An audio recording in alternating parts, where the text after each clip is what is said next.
All right, let's get started. So good afternoon, good evening, or good morning, depending when you are. And welcome to this week's edition of the International Macrohistory online seminar. Today, we're very happy to have Nuno Palma from Manchester and possibly his co-author, António Castro Henriques from the University of Porto, presenting their paper on comparative European institutions and the little divergence from 1385 to 1800. Before we get started, let me just quickly remind everyone from the ground rules. You're very welcome to ask questions at any point, but I will not interrupt the speaker for the first 40 minutes, except for clarification questions. And if you have a clarification question or a normal question, you can type it in the Q&A that you can see at the bottom of your screen. Don't use the chat. At the end of the 40 minutes presentation, I will open up the floor for discussion. So we'll have 20 minutes for Q&A. At the end of the hour, I will formally end the seminar. But for those who want to continue the discussion or for unanswered questions, and if you can stay with us, you're very welcome for an extra 15 minutes. So that's it. Time is limited, so I don't want to eat it up. So Nuno, you have the floor. Thank you very much, Rui. So let me just see if you can see my screen now, right? Yeah. Yeah. Okay. Thanks a lot to everyone for being here. This is joint work with António Castro Henriques, which I'm not sure if he's or not in the audience. He is there. Yeah. He is. All right. Good. So any difficult questions, please ask him. So we are gonna start talking about how can we measure pre-modern institutions, and we're gonna focus on three different measures, mostly interest rates paid on public debt, debasements, and parliamentary meetings, but not just how frequently parliaments were meeting, but also what they were doing essentially. And then as a bonus measure, we'll talk a little bit about state capacity if there's time. So we are going to zoom in the comparative history of these three countries. England, Spain, and Portugal, and in this particular figure, Spain does mean Spain rather than just Castile. And we're going to try to understand essentially what were the causes behind these changes that we see in the macroeconomic behavior of these three countries. And so the introduction is going to be that there is a long historical tradition placing political institutions at the heart of this little divergence that occurred. And so essentially, for example, Douglas North said that we can learn as much from the dead end path pursued by Spain and Portugal with respect to institutional evolution as we can from the successful paths of the Netherlands and England. And so the received wisdom in the literature is that there were worse initial institutions that condemned Portugal and Spain to be on the wrong side of the little divergence. Some sort of original sin already in place at the end of the Middle Ages that condemned these countries to do worse than England or the Netherlands. This is precisely the view defended by Ajemoglu, Johnson, and Robinson, both in a 2005 AER paper, which then they repeat in Why Nations Fail, and also in their most recent book, The Narrow Corridor. But they're not the only authors saying these things. Many others, even Fukuyama, say similar things. And a recent book of Cambridge University Press, Eugen Grier, even claimed that Spain's fate, and by extension, Mexico's and these Latin American countries that got Spain's blueprint, so to say, had been sealed as early as the 13th century, 1260s. So these are these very long persistent stories that institutional conditions far back in time determined outcomes well into the future. So the research question you're going to focus on here is, were really Spain and Portugal initially more absolutist than England? And if not, when did an institutional quality actually diverge? So our answer is going to be that until the mid-17th century, actually political institutions were similar across these three polities, Spain, Portugal, and England. And we're going to measure all these things in very precise ways. And after that date, English institutions get gradually better, while Iberian institutions deteriorate. The timing of Iberian institutions deteriorating is a bit different between the two Iberian countries, because Spanish institutions, and in particular Castilian institutions, start to deteriorate a bit earlier than they do in Portugal, about a century earlier. So for Portugal, the divergence is a bit later than for Spain institutionally. And then you see that in the economic outcomes as well. If you need any reminder that English institutions, in terms of protection of property rights and so on, that are emphasized by Ajemoglu, Johnson Robinson, were not superior, you need only to look at the history of this man, who certainly did not respect the property rights of monasteries. And so the idea then that executive power was less constrained in Portugal and Spain by 1500, and that was a bad thing, and that led to economic divergence between them and in England and the Netherlands, is what we're going to really challenge here. And it's worthwhile to see how these authors write about this in their own words. So they write that the more rapid economic growth took place in societies with relatively non-absolutist initial institutions, most notably Britain and the Netherlands, and in contrast, countries where the monarchy was highly absolutist, such as Spain and Portugal, had limited economic growth. So notice that there's really two claims being made here. And again, this is repeated in both books that they then wrote, that two of these authors wrote. And so there are really two claims. One claim is about economic outcomes, and the other claim is about political causes. So the claim about economic outcomes, we can easily dismiss now with the data that now exists from historical national accounting. It is simply not true that in the early modern period as a whole, England did systematically better since 1500. Because you only see a divergence occurring at least about a century after that. And by the way, the divergence only occurs after, well after you had any sort of Protestant changes as well. So if you believe religion matters a lot, you have to start thinking about some sort of latent mechanism that only kicks in much later on. And so, the comparison what I will show you is that, in fact, Spain starts to diverge from England and Portugal's income levels around the late 16th century, and then it continues at this clearly diverged rate into later on. But in the case of Portugal, the divergence only starts really close to the turn into the 18th century. And then in terms of growth rates, until the mid-18th century, Portugal performs relatively well, although at a lower level than what happens in England.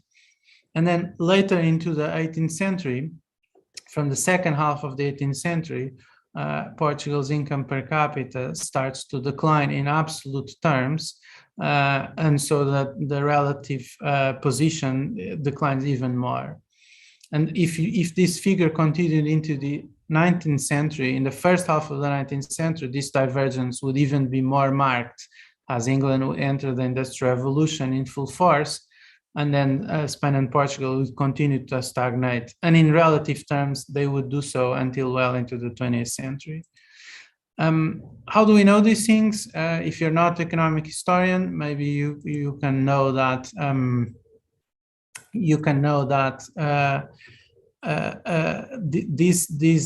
the economic historians have been doing massive steps forward in terms of reconstruction of national accounts into the past. If you are familiar with the work of Angus Maddison, you may know that there were some numbers already floating about what would relative income levels look like, what would absolute income levels in 1990 international dollars look like. But you should know that any number Maddison put forward prior to the 19th century was essentially made up.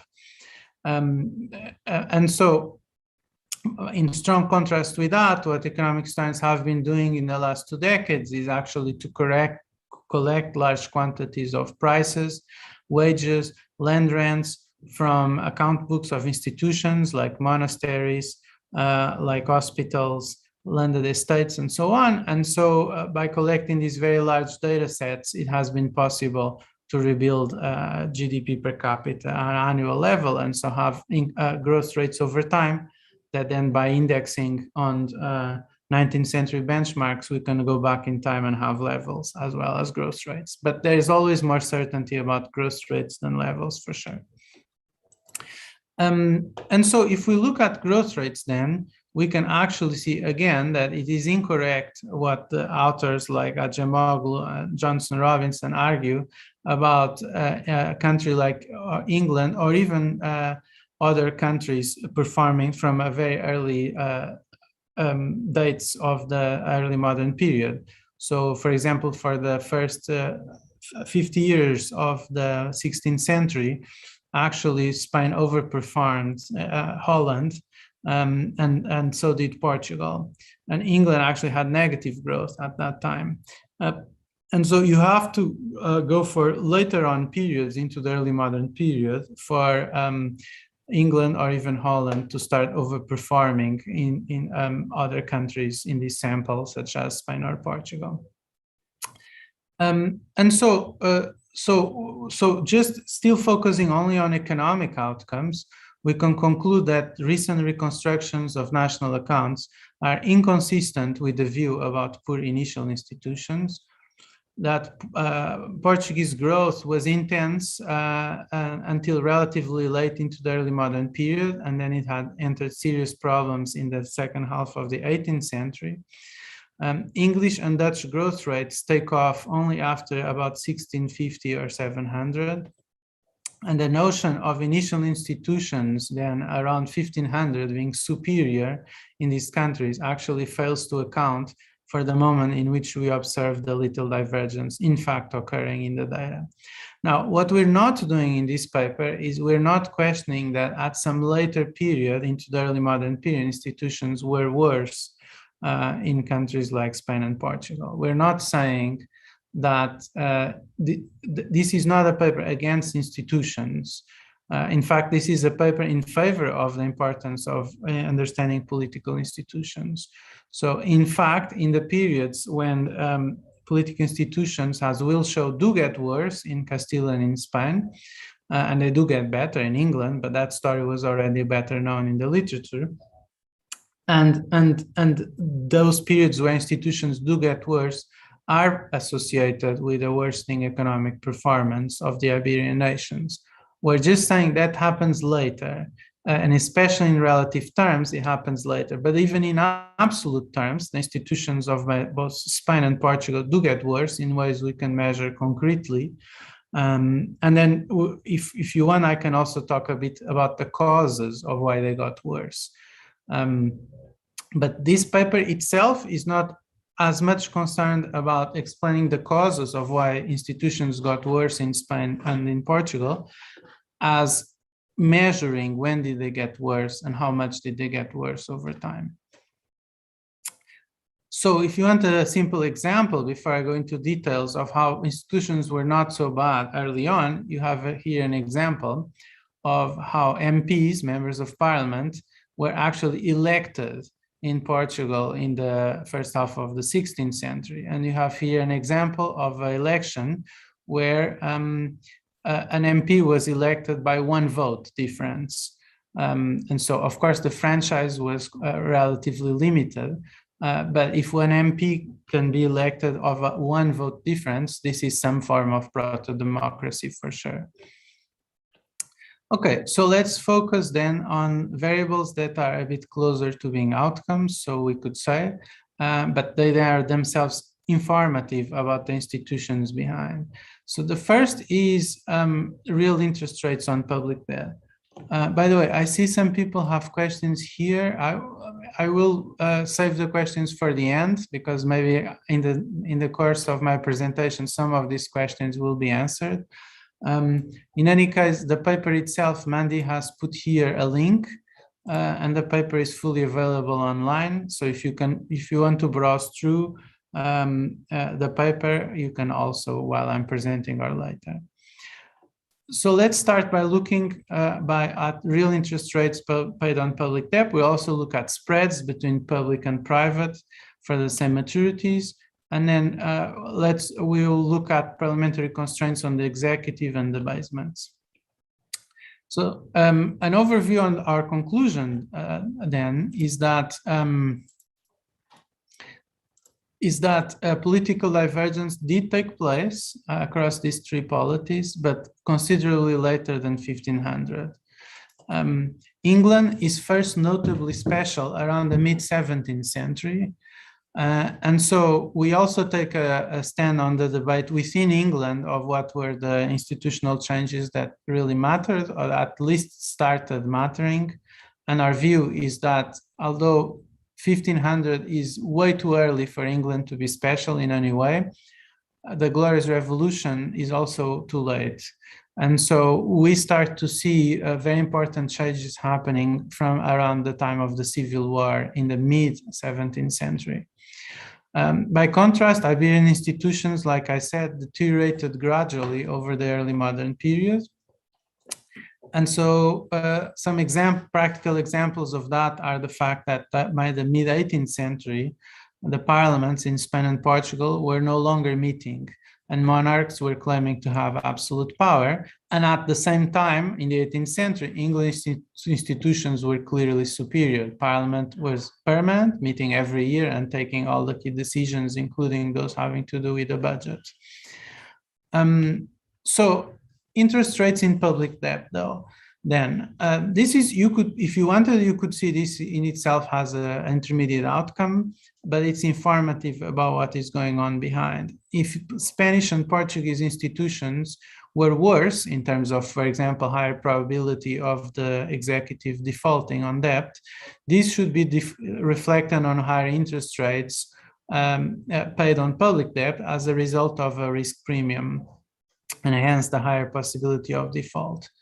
And this figure shows real interest rates on perpetuities. So we're going to compare like with like, same maturities, perpetuities on first issues of English perpetuities. And this is reasonably well known. And this is what originally North and Weingast talked a lot about in their 1989 paper, saying that the Glorious Revolution had made the executive more credible, and that would have led to a fall in these types of public interest rates. Now, there are two problems with that interpretation around 1688. Other people have criticized different aspects of that, including our co-host here, Nathan Sussman. But the important thing we want to emphasize here is that if you simply look at the case of England itself, the fall in interest rates actually is coming from earlier.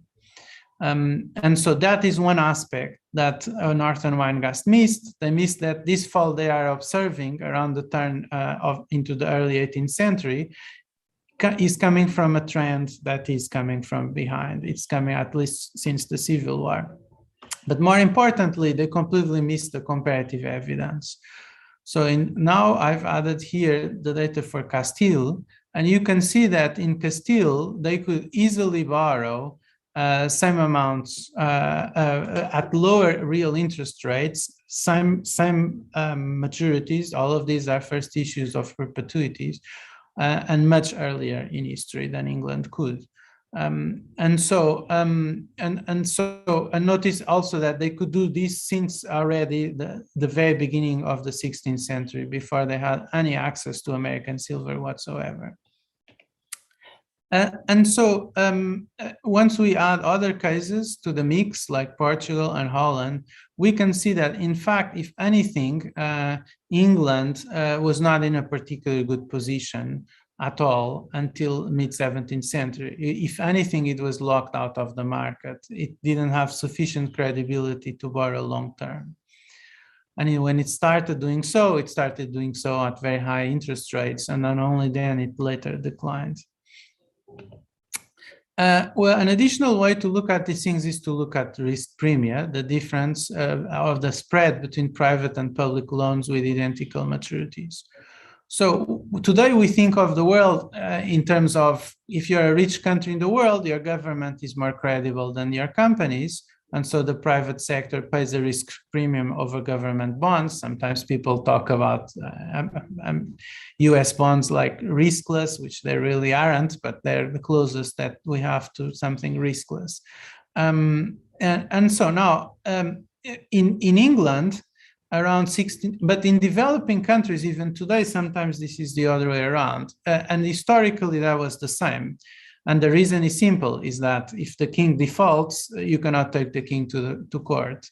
And so in England, but you can do that to a private party. So in England, around 1650, the state actually paid 11.2%, while the private sector paid on average 5.25%. So in the following decades, this large spread steadily decreased in England. And in Spain, the opposite situation happened. In the early 16th century, the crown paid 7.1%, while the private sector 10.1%. And there were no first loans at this time. And then the situation is going to gradually worsen.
Hello?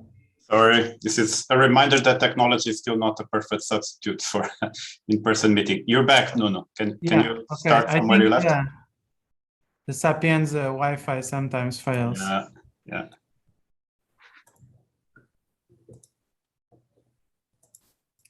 All right. Okay, good. Back to you. All right. So you may be concerned that you heard all the information about the spreads. Yeah. Yeah. You may be concerned that these different rates reflect different elements of force at different times in different places. So we actually also quantify how often there were first loans and loan requests across these different polities. And we also quantify money requests and non-parliamentary taxes. And so what you can see is, again, that if any country is misbehaving earlier on, England does that more than the others. So first loans and loan requests are targeted loan requests are more frequent in England than in the other two polities. And this is the same for money requests as well, and non-parliamentary taxes. And so if anything, just like we saw before here, that England was facing, apparently was less credible than the others early on, this suggests the same, and that's not driven by different rates of first loans and elements of force in borrowing. So we also look at the situation of debasements. Unlike all the other data in this paper, the debasements data was not put together by us. It was put together by Kivanch Karaman and Shekvek Pamuk, so I want to give them credit. And so debasement, of course, was a tempting way out of fiscal trouble when it was fiscally motivated. And it only seldom do we find monetary constitutions setting such limits. But often parliaments had a thing to say. And so let's look at how they evolve over time. And so, of course, again, in the 16th century, the big offender is England with the great debasement of Henry VIII. And this great debasement of the Tudors, I should say, because then it continued. And this great debasement is essentially a large-scale expropriation of the public through inflation tax, not approved by Parliament. And then so in the 16th century, only England is doing this in a large scale. Later on, in the 17th century, you can see that the Dutch Republic does some of it as well, but you could claim that it's in a struggle for political survival. In the case of England, they don't do it anymore. And then Spain starts to do large-scale debasements in the 17th century. And the same is true for Portugal, especially from the second half of the 17th century a little bit. And of course, in the case of Portugal, just like the Dutch Republic early on, this is in part motivated by a struggle for political survival after the restoration of a Portuguese dynasty after 1640. And so English coinage then only became stable in value in the second half of the 16th century after these massive Tudor debasements. Okay, now let's get to the meat of our paper. Parliamentary meetings are a useful test on the constraints on the executive. At least if you don't have parliament's meetings, suddenly you lose one important source of checks. Despite noteworthy differences in terms of constituency and judicial roles, English, Portuguese, and Castilian parliaments are actually comparable. Their fiscal role was the most important, but they also were arbiters in civil dynastic conflicts, and occasionally they were partners in governments, putting forth reforms and new laws. So a simple measure is just the count. Counting how often did parliaments meet over time, which is what you can see in this figure. Now, counting by itself is not a particular original part of our paper, because there had been a paper by Jan Leuten van Zanden and co-authors a few years ago in EHR, where they also count parliaments.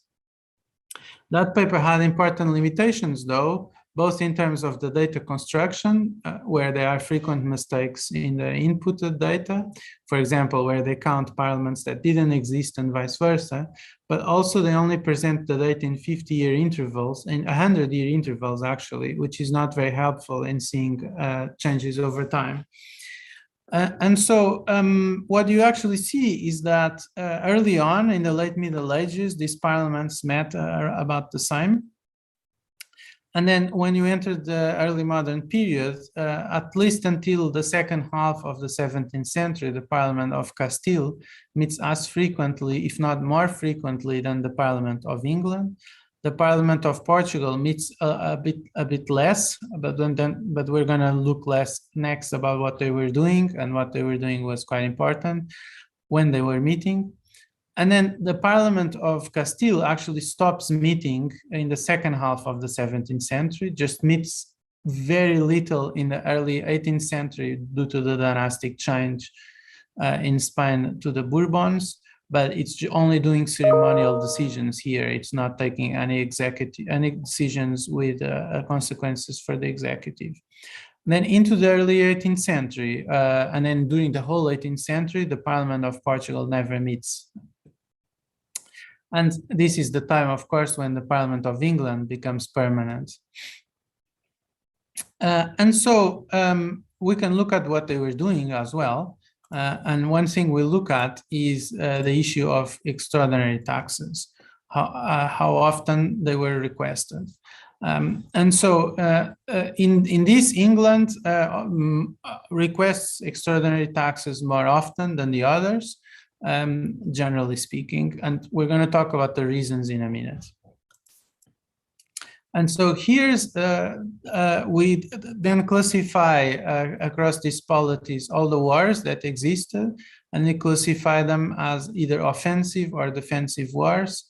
Our definition of a defensive war is a war that exists to hold a territory that was part of that country before.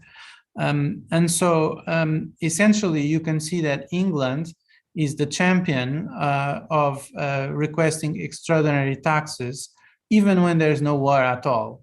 And they also have a lot of extraordinary taxes being raised in the context of offensive wars. We also look at the magnitude of taxes collected by means of an extraordinary tax, which should only be raised in the case of emergencies, usually related to war, relative to nominal GDP.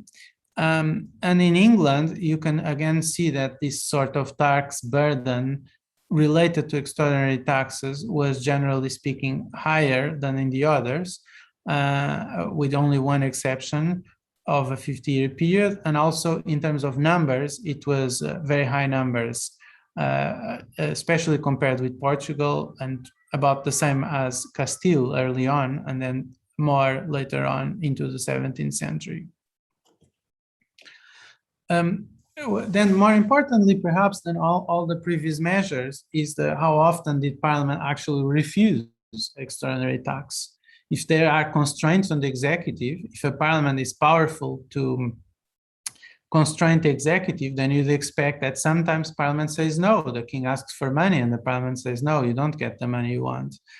And refusals were not very frequent anywhere, simply because typically there was a reason for the king to request money, or for the ruler. In the case of England, there's a period where there are two rulers that are not king, at least not in name, at least.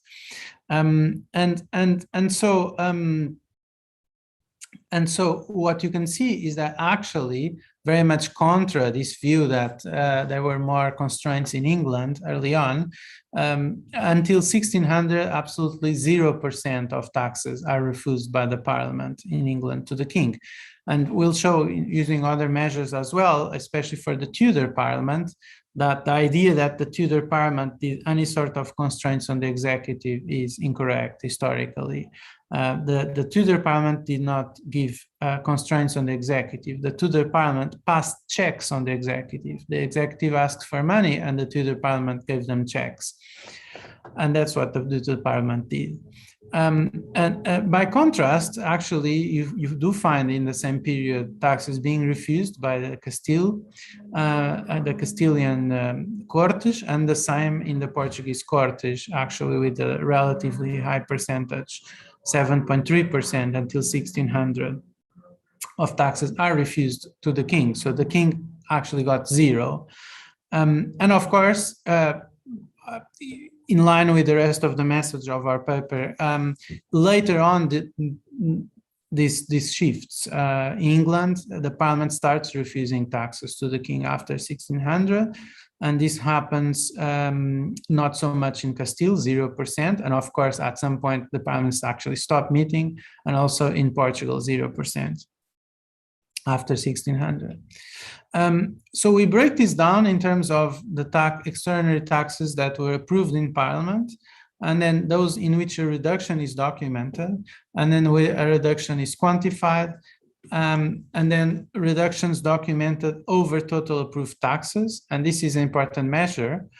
In England, not only they approved the enormous amount of extraordinary taxes, 139, until 700, but only in 3% of the cases is a reduction documented. And in the case of Castile and Portugal, that's actually 11% of the cases. And so the average reductions are not very different across the three polities, but especially the median reductions are not particularly different. Maybe Spain is a bit lower than the others, but Portugal is actually higher than England.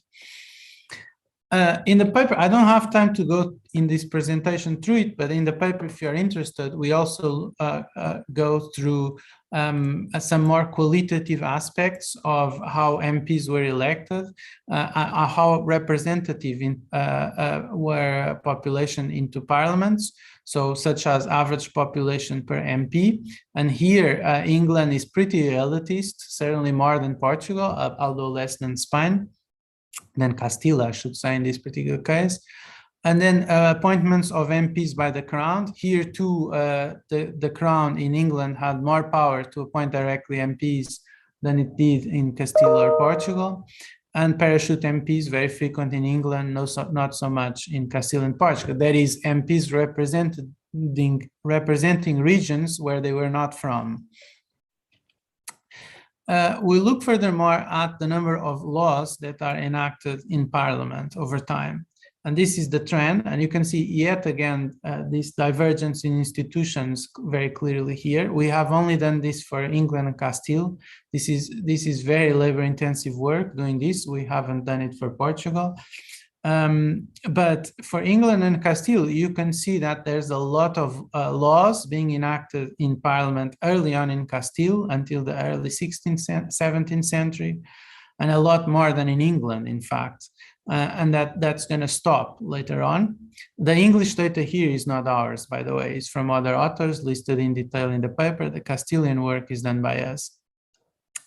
And then for the England, then from the Civil War starts enormous activity going on in Parliament in terms of laws being passed. But in Castile, there's no more parliaments being really active anymore. So of course, there's no laws being passed by Parliament. This is just absolute number of laws, but we also looked at the comparative success rate of legislative activities. And we're going to compare over time England and Castile in terms of how successful was the Parliament in actually passing laws that were not blocked by the ruler. And you can see that if you look at England, early on, there was not a very high success rate. It's going between 25 and 20%. And then after the Civil War, there's clearly a jump, a discontinued jump with the Civil War. Third quarter of the 17th century, a big jump relative to earlier periods. And then that jump continues growing systematically over time. And then by the 18th century, it's gonna it's gonna stay at around 75 to 80% of success rate of legislative activities. In Castile, the opposite is going to happen. Early on, the rates of success were relatively high, but then they start falling, and then there's a period with no bills, and then a period with no parliaments, right? So yet again, we see the same divergence politically from a situation where Castile was not very different or was actually better than England very early on. And then it's going to get worse later on. In absolute terms, it's going to decline, Castile, but especially in relative terms, it's going to decline a lot. So finally, and I'm just finishing, we can look at state capacity, which you might think is related to a lot of these things, but it's just a cause as much as an outcome, of course. And so the people at the time did know that they needed to raise taxes in order to provide what we today call public goods. And we're going to look at state capacity measures that are from the literature, except for those of Portugal, which we build carefully in a different paper. And the point I want to make here is that early on, if anything, England had lower state capacity than the others. And the measure of state capacity here is, following the literature, simply per capita state revenue deflated by daily wages, which is something readily available for most countries here. So the big idea here is that Spain, England, Portugal were Western European countries. None of them were failed states. Okay, they're not comparable with the true failed states that are going to become at least failed states into the 18th century and 19th, like China or the Ottoman Empire and Poland, that stops being a state as a result of being failed. This is not the case. All of the countries in the right of this table were Western European states with high levels of comparative state capacity, including Spain. Regina Graffi is incorrect in arguing Spain is a weak state. And actually, there's been recent work by Carlos Caballero and Sandra Cermeño showing it was actually much more integrated than Regina Graf argued using only one good, the price of bacalhau, which was a good not even consumed in the whole of Spain. The level of state capacity of these countries were similar. If anything, England had a lower level early on in the 16th century, which could justify some of those extraordinary requests for taxes, some of the tricks that Charles I tried with cheap money and so on. But clearly after the Civil War, the process of catch-up starts, and then into the 18th century, clearly, especially after the Glorious Revolution, which was a further step forward in the right direction, things improve even further for England, but none of these countries were failed states in Western Europe. Okay, so I've gone through these different measures: real interest rates and public debt, as well as spreads, parliamentary constraints on the executive, debasements, comparative state capacity measures. So our conclusion is that, contrary to received wisdom, there is no evidence that Portugal or Spain had worse institutions than England or the Netherlands around 1500. This is not a persistent story. It's incorrect to say that there is an original sin coming from the Middle Ages condemning these countries to have a worse performance in the early modern period. That's incorrect. The reason for the early modern political and economic divergence then cannot be initial institutions, but causes that actually happen during the early modern period. So if we want to understand why the little divergence occurred, we have to look at the early modern period itself. The key has to be there. Over the 17th century, the quality of English institutions improved and the quality of Iberian institutions got worse. But note that the improvement of English institutions actually happened prior to 1688, contra North and Weingast, although I would still concede that the Glorious Revolution was a further step in the right direction. The Civil War and the Protectorate ended Stuart absolutism. No longer it was possible to use the royal prerogative to obtain resources and forced loans. All taxes must be approved via the Parliament after the Civil War. And so our position with regards to England is much closer to that of Patrick O'Brien than that of authors such as Norton Weingast and, in odd days, Acemoglu Robinson. More stable institutions and lower internal conflict in England led to less shrinking over time and to the possibility of sustained economic growth occurring. Thank you very much. That is my presentation for now, and I'm happy to take questions.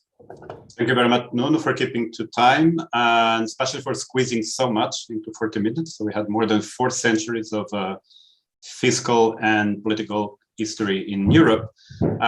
So now we'll do our best to provide you with feedback. So there's already questions in the queue, but let me abuse of my well-known chair privilege and just start with one of mine.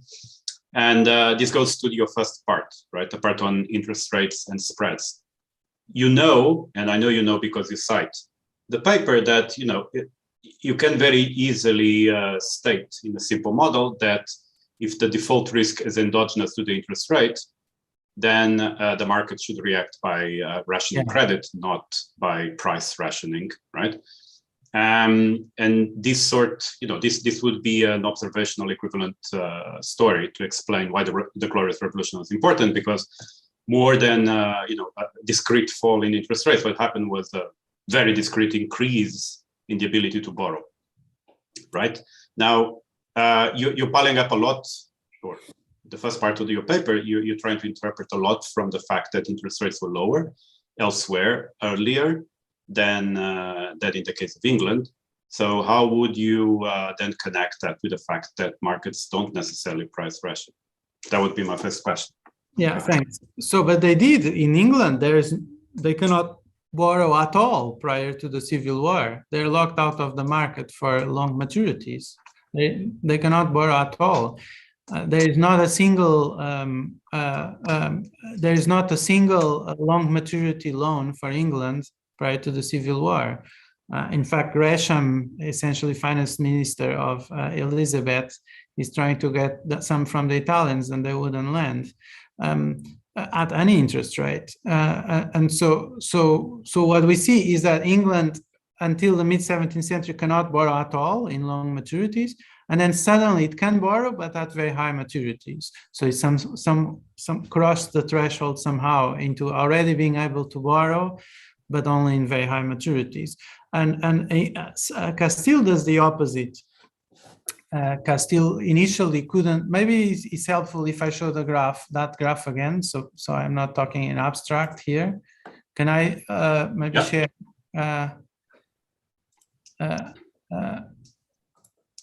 Let me try to click on the share button again.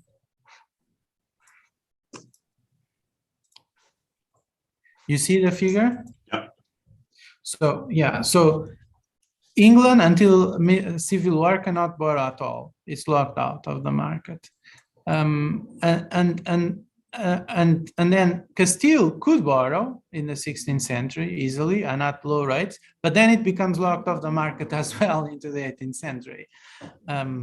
So I think both stories are here, both the locking out story and the high risk premium story. Once you're not totally locked out, but you're risky. Yes, I understand the point, right? So to put it pithily, what I was saying that it's not only spreads that should be in this picture, but also the borrowing amounts, which partly will go in favor of your thesis and partly perhaps not. But there's other people on the queue. So Harold James, I think you wanted to react earlier on to your side comment that religion couldn't explain everything. So I'm going to unmute Harold and I'll allow him to ask his own question. Harold. Thanks. I had a question about particular episodes in your story, because you have a nice, really wonderful paper and a wonderful long-term trajectory. But I think the 1530s are particularly interesting, and you have it when you have the legislative activity. You show a big spike there. So clearly the Reformation legislation is really pushed through by Parliament, and it's very important that it does that. And it's as a result difficult to think of it as you simply did it at the beginning, as a violation of the property rights of the church. It's a kind of assertion of a new sense of property. And then I wondered about an episode right at the end of your story, which doesn't figure in your story at all, but in traditional accounts was very important for the late Stuart financial period, the Exchequer stop in 1672. So effectively something that was very, very disruptive and destroyed a lot of the kind of proto-bankers, these goldsmith bankers who were lending to the British Crown, and in part gives rise to the debates that then produce Locke and Newton and so on, and the intellectual environment of the Glorious Revolution. So I wondered whether you could talk both about the 1530s as a period in which the legislature is really asserting itself, and about 1672 as a reversal in your process. Thanks. Yeah, thanks a lot. So maybe Antonio is also in the room. Maybe he wants to add something, but let me go quickly through the two questions. The first concerning the Tudor parliaments. So our view of the Tudor parliaments, like I said, is that they're essentially just doing what the crown wanted. And so if it's in the interests of Henry VIII to expropriate monasteries and to push forward reformation of his will, the parliament just did what he wanted. And just like those Tudor parliaments never, not once denied a tax asked by the crown during the Tudor period, those parliaments just passed through whatever legislation Henry VIII wanted. And that's our view. I'm not sure if that fully responds to your question, but that is our view of what they were doing. Their actions are endogenous to the will of the executive during the Tudor period. And so, as for your second question about the stop the exchequer, notice we didn't say institutions became perfect after the Civil War, right? We talked about a gradual evolution in the right direction after the Civil War, and in fact, you cannot fully understand the Glorious Revolution without what happened earlier in the Civil War, 30 years before. And so, stop the exchequer, if anything, it may have been a further incentive to have further change in the right direction. But we never said there is a one-time discontinuity that changed everything. That's the view of North Weingast about 1688. It's not ours. We said with the Civil War, there is improvement. We can talk about what are the exact dimensions in which improvement occur. And then with 1688, there were further improvement. And in our paper, there is, we adopt the Cox model, the Gary Cox model of the different checks that you need in order for things to improve. And we talk about which ones improved immediately with the Civil War, which ones needed the Glorious Revolution later on, and so on and so forth. But maybe Antonio wants to give some details, some further details or not, I don't know. Yeah, we have some questions going on. Maybe in the further 15 minutes, we can come back to the details. So next on my queue is Chris Meissner, and I've just unmuted him. Chris? That must be an error. I didn't mean to jump in the queue. Move on to the next one. Sorry. Oh, okay. You raised your hand. So the next one is Richard Silla. Richard asks, you focus mainly on England versus Spain and Portugal. Why don't you give more attention to the Dutch Republic? I guess the answer has many parts. One part is neither of us reads Dutch. Other parties, it's quite a lot of work doing this properly for 3 countries. So if you want to do the Dutch Republic, please go ahead. And so, I mean, it's a combination of reasons, really, but I would very much be interested in seeing how for the interest rates, we do compare the Dutch Republic here as well, as you could see. But we didn't, even for parliaments, the number of laws, we didn't do it for Portugal out of, feasibility. And this is very, very time-consuming work, all of this. So, we cannot do every country. We've focused on these 3 for now. And also because we do have hypotheses, at least I do have an hypothesis about why this happened politically, why these political changes are happening in Spain and Portugal and at these timings. And so this is our primary interest in this paper, to do properly 3 countries. But if other people are interested, it should be possible to do these kind of things for other countries in Europe as well. Yes, if I may add something. Please. Absolutely, yeah. Yeah, and the thing is that our model was in a way built on comparing the sovereign against the parliament. So in order to see whether parliament was, if parliament did check royal prerogatives, and obviously there was no such sovereign in Holland. So the clear cases for comparison would be England, Castile, and Portugal, obviously. Well, there were no sovereign after 1588, right? So no king, right? No, I understand. Yeah. Okay, good. Richard, I hope I asked your question, but if you want to come back, just drop me a line on the Q&A and I can unmute you. Next, there's Nathan. You can unmute yourself, Nathan. Yeah, I can. So thank you, Nuno and Antonio, for a very interesting and thought-provoking paper.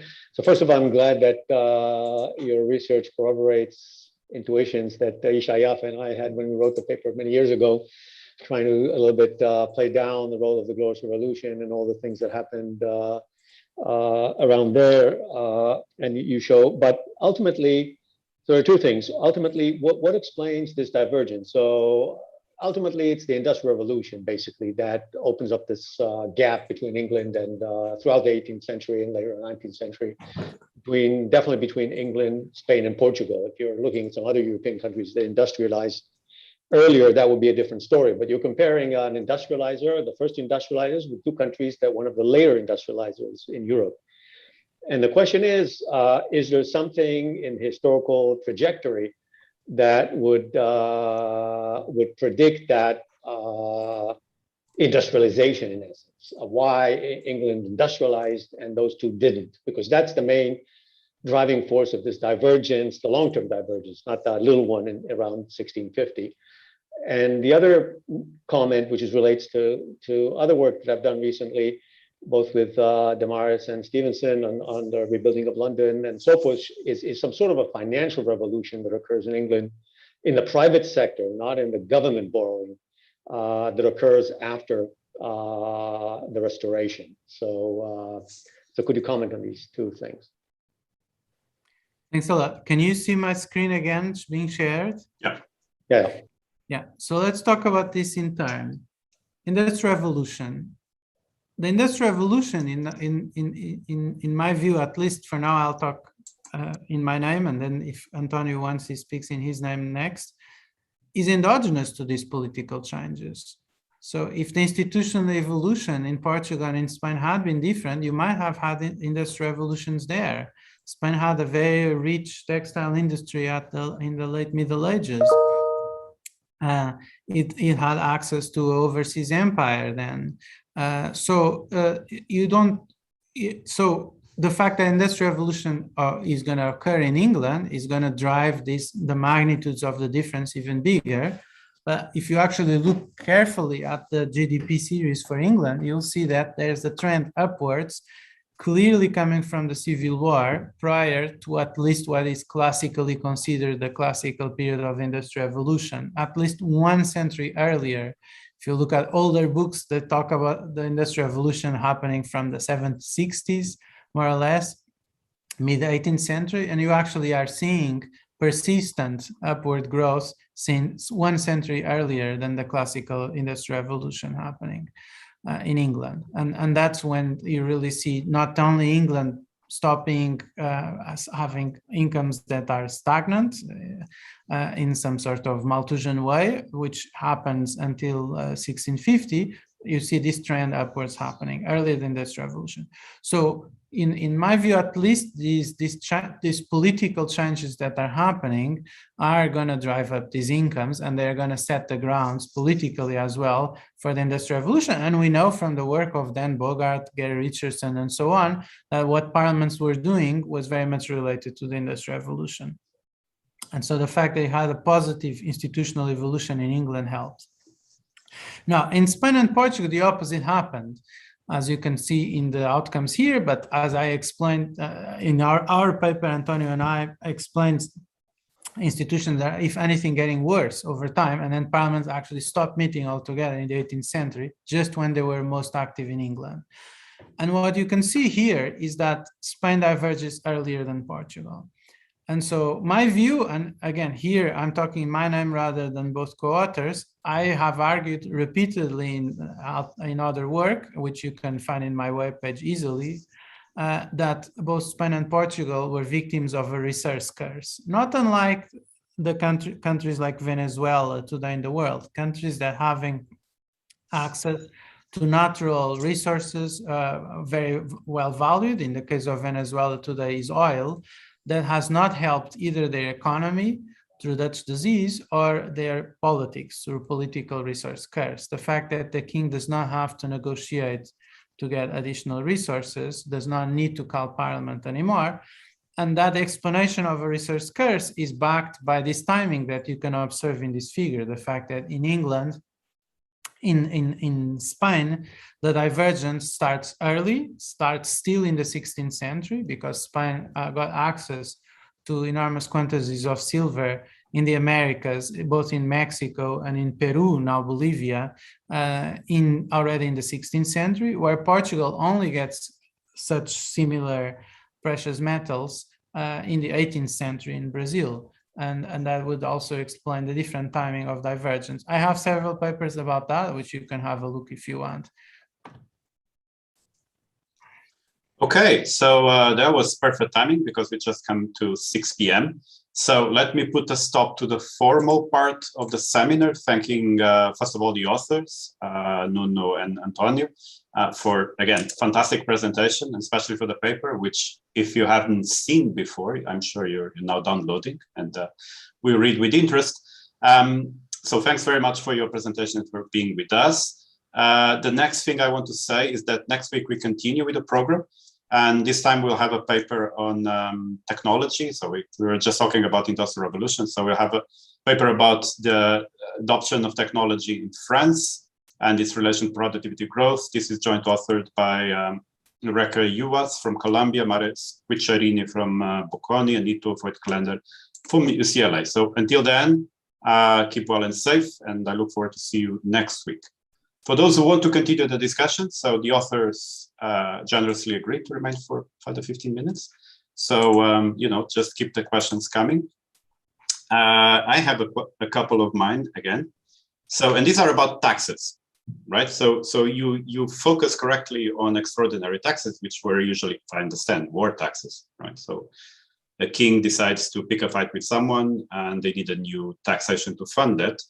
And but there's this well-known property about taxes that they tend to internalize themselves, right? So, you know, you have these measures, these long-term measures of the burden of extraordinary taxation. But if I understand this correctly, extraordinary taxes were only extraordinary when they're levied, and then they became ordinary with time, right? So how exactly did you distinguish between these two things, right? Because yeah, that's right, not exactly, you know, yeah, Antonio maybe can give you more. This is not exactly right in this context, in this period. Antonio can maybe give you more details. Fantastic. I have another question, but Antonio, why don't you go ahead? You're muted, Antonio. Right. Yeah.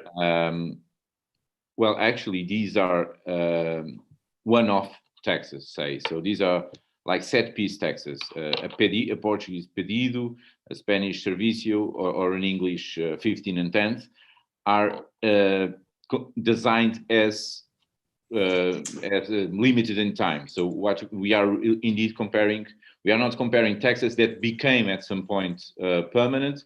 We are comparing those that had to be granted by Parliament, and they were all relatively, they have their own legal features very clearly separated. So obviously what you're saying is right, but we are not looking at those taxes. And actually, this happens indeed with Portugal and Castile, the Caesars and Alcabalas respectively. But when we start counting parliaments and taxes, they were already permanent. Okay, good. But it happens again with the decima, right, in the 17th century, right? So, yeah, but then we don't have parliaments to. Yeah, no. But my question was not about specific taxes, where you know exactly what defined an extraordinary. So it's a levy, it's not a tax. Okay, then on interpreting the fate of these levies in Parliament, right? So voting is endogenous. So, and there's, you seem to be assuming that kings would always go to Parliament, right? So Parliament had a monopoly on admitting taxation. But of course, kings could tax through other ways, famously debasements, you mentioned that as well, right? So there's an obvious substitution there. And then I'm just wondering whether kings weren't smart enough to time their requests to parliaments that they think would vote in their favor. Right, so is the up or down decision from the parliamentarians, call it that way, exogenous, right, to the king's political strategizing? Because yeah. You can imagine a situation where everything is approved because the king only asks what he knows will be approved. Mm-hmm. Yeah. Do you want to there is endogeneity in whether they call parliament or not, for sure. Do you want to answer, Antonio? Yes, we were aware of that problem. That's why actually the Parliament of England has its very high historical reputation because it met very often during the 100 Years' War, and it never once refuse taxation. So if we look at the constitutional historians, they said that Parliament was more was feared because it was essentially a device for extracting taxation. However, in the Stuarts, during the Stuarts period, that changed. Why? Well, it has to do with the representativeness of parliaments, and that's something we in the written version we took a lot of. We explained that as well as we can. Is that parliaments are not equally representative. So the endogeneity of votes is not always the same. What we find is that the difficult parliaments that Charles I of England had to face were manned by people who had to go through very disputed elections. Okay, and they were not as easily controlled by the clique and the court as the other ones. So that sometimes parliaments can backfire, and perhaps there's some sort of law that makes countries with more unruly parliaments less prone to call those parliaments. And the case of France is very obvious. Of course. Yeah, that's the obvious example. Yeah. So the French kings remember what had happened in 1614 for all the way to 1788, right? So yeah, of course. All right, but you've been working on this paper for quite a while, and it's almost encyclopedic by now, right? So you thought about everything. David Mitch, David, I'm going to unmute you so you can ask your question. There you are, David. Okay, I mean, it's a straightforward question. I just wanted to know more about. I guess my sense is these GDP estimates per capita. I'm just wondering about the reliability. You seem to put some, and I would accept it. The stuff that has come out in recent decades is, there's a lot more thought that goes into it, a lot less guesswork than in Madison's stuff. But I'm still wondering if some skepticism is warranted about the reliability, and especially the sort of comparative things, whether there should be more sort of error bounds and stuff put on this and sort of confidence testing. I mean, I know some people are very skeptical, for example, the Broadberry series and so on. So I don't know much about them, but that issue just sort of came to mind. Yeah, thanks a lot. I can answer. So, I mean, the answer will have several parts to it. One part is definitely there is no comparison with guessing. So you may be framed from the thinking about Madison's pre-19th centuries as mere guesstimates. This has nothing to do with guesstimates. All of this data, for example, the data for Portugal is the one I know better here because I built it with Jaime Reis. Okay, this is annual data. For very few years do we have to interpolate any price from a CPI that has 12 prices on it. Very rarely in the 16th century, maybe there's one price or another price in a given year we interpolate. There's very few interpolations. 4 regions of the country are covered separately. And so it is quite detailed. Now, like I explained, we have a lot more certainty about growth rates and how they change over time. What are the moments when the economy is moving and when it's not moving, than levels. Levels are harder because they will depend on 19th century benchmarks for which there are some uncertainty. Okay, but for the story that Antonio and I are telling here, actually growth rates over time matter a lot more than levels. It matters a lot more to know when is the economy growing in per capita terms, when is it declining. And for that, we have reasonable certainty because we don't do any interpolations, essentially. We have wages, land rents, and 12 prices for 4 regions of the country, in the case of Portugal, for hundreds and hundreds of years. In the case of Spain, they actually have done it twice. They've done it from the demand side, which is how we did it in Portugal. And they've now very recently also done it from the output side, essentially counting cows using tithes. And they've reached very similar series as they had done using demand side estimates. And so they've done it twice using totally different methods, and they reached the same, very similar results again. Well, England's people know better, and it's output side. So in general, all else constant, output side should be better. And in England, people can criticize the Broadberry series if they want, but it's by far the best we have, and it's built on generations and generations of economic historians building individual series for all kinds of industries and services and this and that and that. So, I mean, if people think they can do better, go ahead, is what I have to tell them, essentially. And we should discuss how, what is the error margins we're dealing with here, but certainly this is the best we have. But isn't it the case, though, that these are still sort of much cruder estimates than sort of would be available for later in the 19th century?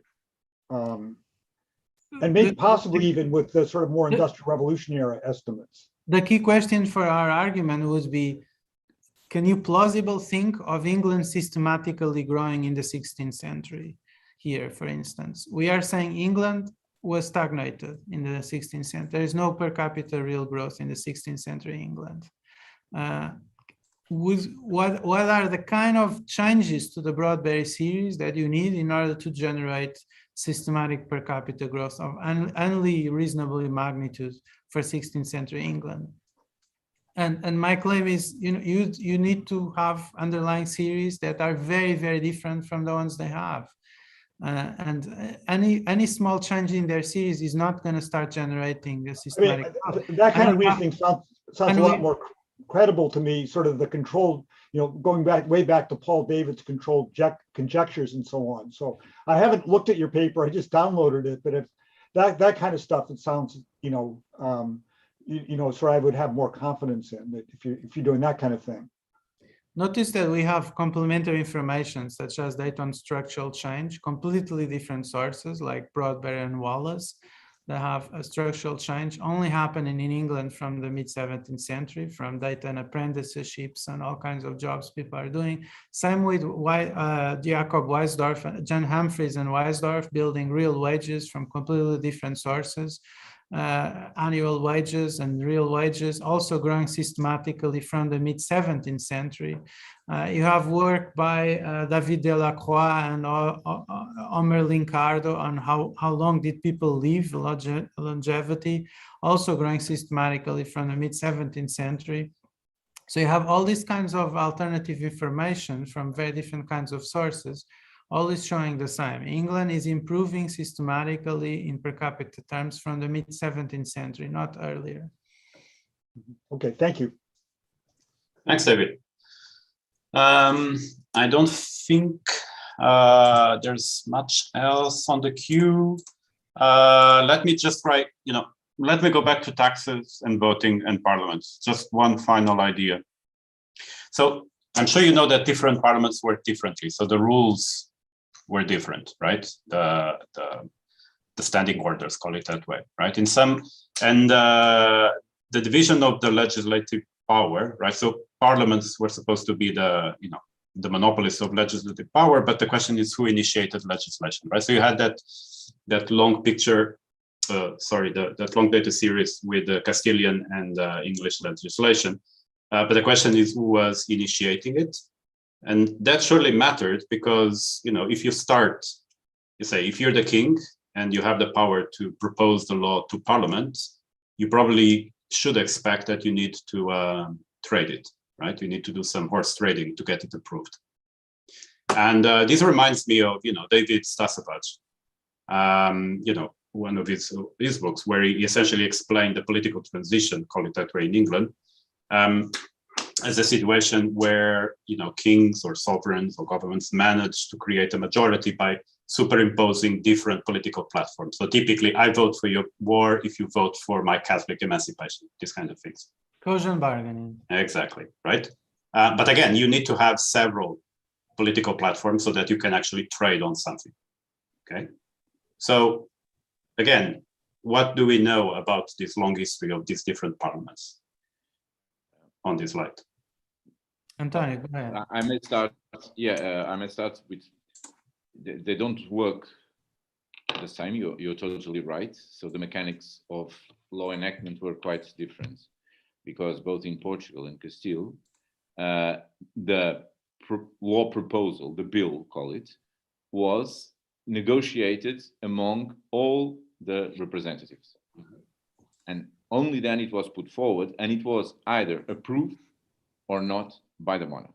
Okay, this is Portugal and Castile, the same, broadly the same model. Yep. In England, the initiative comes from an individual MP, and the other MPs had to consider it over and over. So more or less, typically a bill has 5 readings. Yeah, yeah. And then the monarch rejects it or not, vetoes or not. So the initiative is from the parliament, from the board, not from the sovereign. And so it's different, obviously, still comparable in the sense that the initiative comes from the rule, not from the ruler. Right, but that sort of matches with your percentages of rejections, right? So if the rejection in the British Parliament is a king's rejection rather than a parliamentary rejection, right? So how do we interpret your data? No, well, there's a quite important detail is that in Castile, after I think the date is 1614, in the graph in the table we show that there aren't any more bills. Why? Because the type of demands that were woven into the laws became conditions for granting the tax. Sure. So here it becomes far more difficult to compare, and actually in very practical ways to count and to measure, because the comparison stops there in a way. Fantastic. Yeah, no, that was, I think that's my point. You phrased it better than I could do it. Thanks very much. Guys, we already beyond time. I mean, this is super fun, but for the sake of rules, we should stop here. So thanks again. It was great having you here. Please come back, and I'll see you, in person or virtually at some point. So keep well. Thank you. Yeah, and see you around. Bye. Yeah. Bye-bye.